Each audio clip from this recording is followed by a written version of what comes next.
रात के 11 बज रहे थे। घने कोहरे के कारण सामने का रास्ता मुश्किल से दिखाई दे रहा था।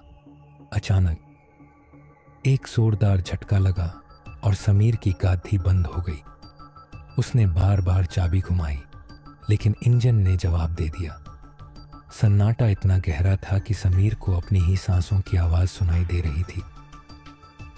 तभी गाड़ी की खिदधकी पर एक आहट हुई। टप टप टप। समीर ने चौंक कर बाहर देखा। एक बूढ़ा आदमी जिसके चेहरे पर झुर्रियों का जाल था और आंखें पूरी तरह सफेद थीं, खिड़की के बाहर खड़ा था। उसके हाथ में एक पुरानी लालटेन थी। बेटा, इस रात में यहाँ क्या कर रहे हो? आज अमावस्या है, आज वो बाहर निकलते हैं।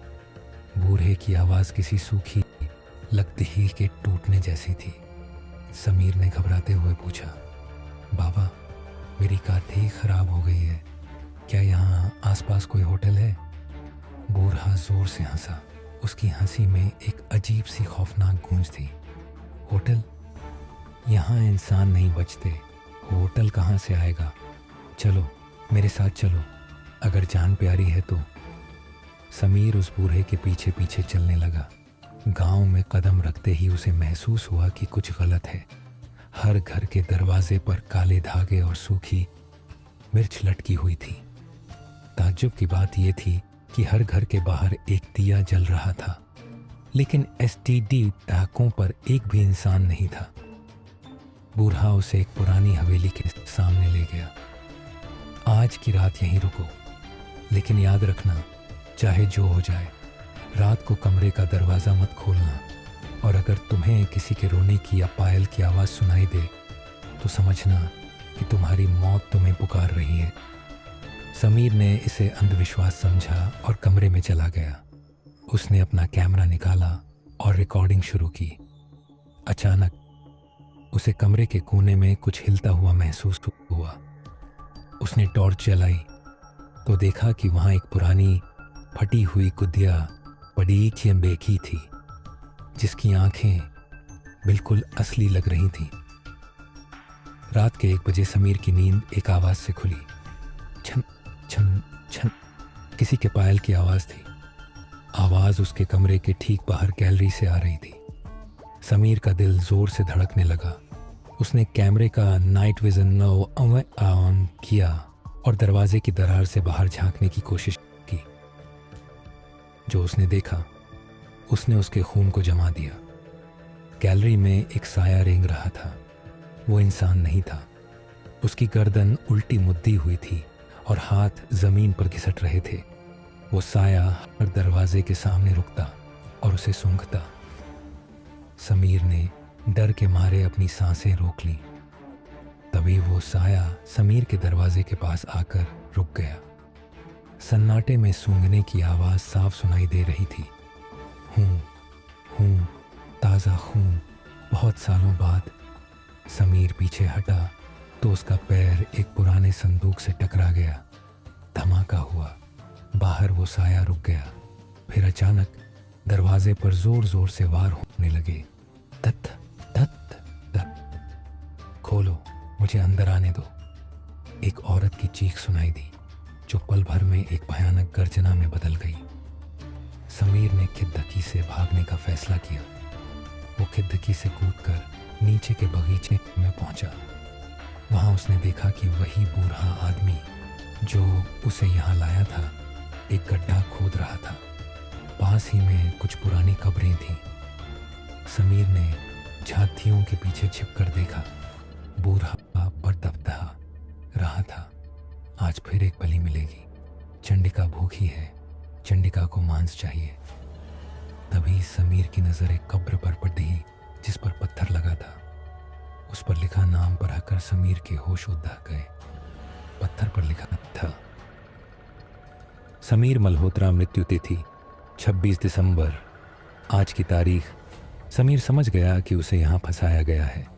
वो पीछे मुद्दा और भागने लगा, लेकिन तभी उसे महसूस हुआ कि उसका पैर हवा में है। किसी ने उसे पीछे से उठा लिया था। वो वही औरत थी, चंडिका। उसका चेहरा मांस रहित था। सिर्फ हड्डियां और लटकती हुई खाल। उसने अपनी लंबी काली जीभ समीर के चेहरे पर फेरी। तुम भाग नहीं सकते समीर, तुम यहाँ आए नहीं हो, तुम्हें बुलाया गया है। चंडिका की आवाज़ उसके दिमाग में गूंजी। तभी समीर को याद आया कि उसकी जेब में लाइटर और छोटा सा परफ्यूम स्प्रे है। जैसे ही चंडिका ने उसे अपनी तरफ खींचा, समीर ने स्प्रे छिड़का और लाइटर जला दिया। आग की एक लपट चंडिका के चेहरे पर लगी।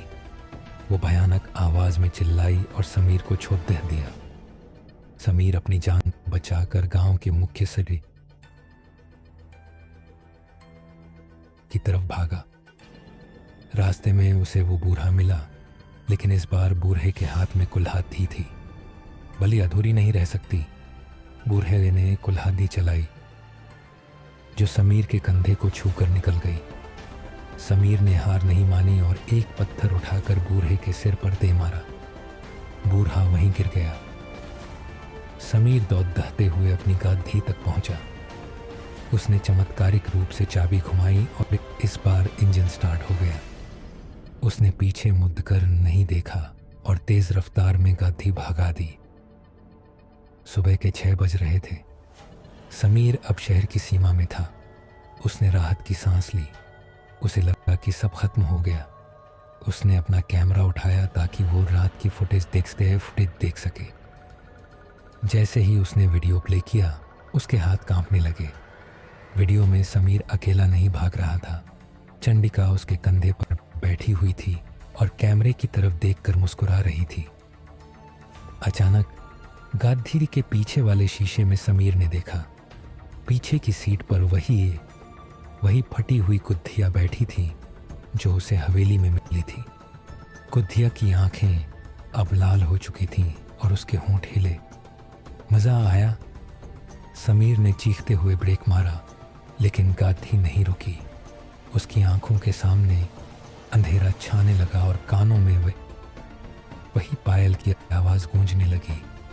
छन छन छने। गादी एक गहरी खाई में गिर गई। अगले दिन अखबार में खबर छपी। एक डॉक्यूमेंट्री मेकर की गादी खाई में मिली, शव गायब। लेकिन डैशबोर्ड पर एक पुरानी गुद्धिया और एक चालू कैमरा मिला है। समीर के गायब हुए 1 हफ्ता बीत चुका था। पुलिस को खाई में उसकी गादी तो मिली, लेकिन समीर का कोई सुराग नहीं था। समीर की छोटी बहन अंजलि, जो खुद एक क्राइम रिपोर्टर थी, हार मानने वालों में से नहीं थी। पुलिस ने केस फाइल बंद कर दी थी, यह कहकर कि शव को जंगली जानवर ले गए होंगे। लेकिन अंजलि को एक कुरियर मिला। उसमें एक पुराना मेमोरी कार्ड था। यह वही कार्ड था जिसे समीर ने अपनी मौत से ऐन पहले एक चरवाहे के जरिए शहर भिजवाया था। अंजलि ने जैसे ही कार्ड को अपने लैपटॉप में लगाया, उसे समीर की आखिरी रिकॉर्डिंग दिखी। समीर की आवाज़ कांप रही थी। अंजलि, अगर तुम ये देख रही हो तो कभी रक्तपुर मत आना। यहाँ पत्थर भी बातें करते हैं और वो गुद्धिया सिर्फ एक खिलौना नहीं है, वो एक कैद है। वीडियो एक जोरदार चीख और परछाइयों के नाच के साथ खत्म हो गया। अंजलि की आंखों में आंसू थे, लेकिन उसका इरादा पक्का था। वो उसी रात रक्तपुर के लिए निकल पड़ी। अंजलि जब रक्तपुर पहुंची तो वहां का माहौल और भी खौफनाक था। गांव के लोग उसे देखते ही अपने दरवाजे बंद कर लेते। चलते चलते वो उसी हवेली के पास पहुंची। वहां वही बूढ़ा आदमी खड़ा रहा था जिसके सिर पर समीर ने पत्थर मारा था। अजीब बात यह थी कि उसके सिर पर चोट का कोई निशान नहीं था।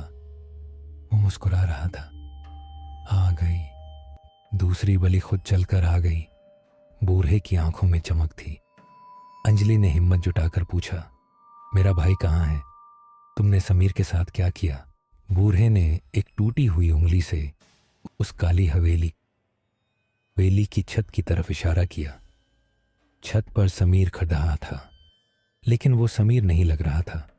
उसकी त्वचा सफेद पड़ी आ चुकी थी और वो बिना पलक झपकाए चांद को देख रहा था। अंजलि चिल्लाई, भाई!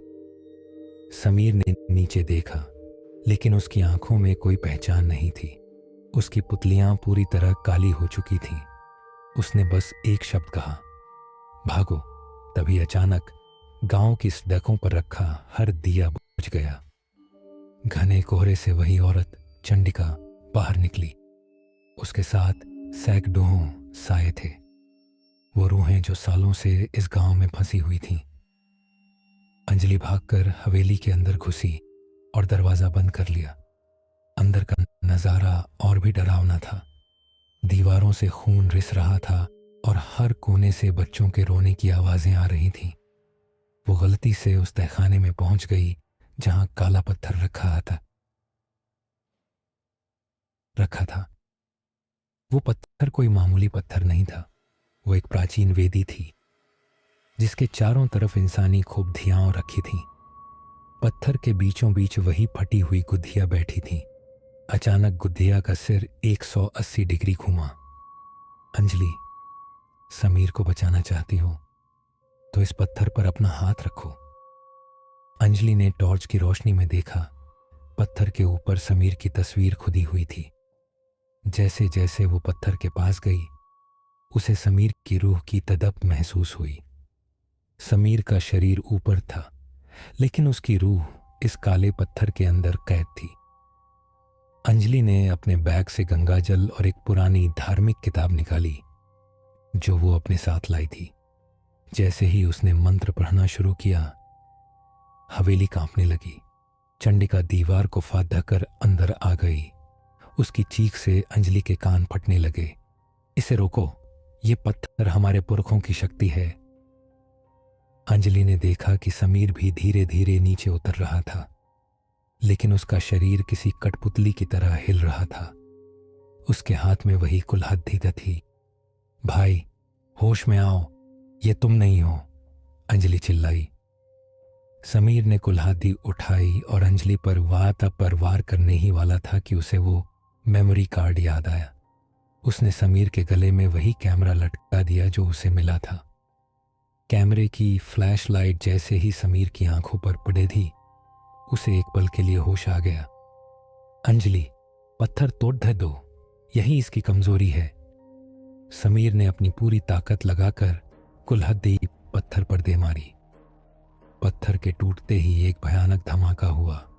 चंडिका और वो बूढ़ा साया बनकर हवा में विलीन होने लगे। पूरी हवेली ताश के पत्तों की तरह ढहने लगी। अंजलि और समीर किसी तरह मलबे से बाहर निकले। गांव का सन्नाटा अब बदल चुका था। रूहें आजाद हो रही थीं। समीर कमजोर था, लेकिन वो जीवित था।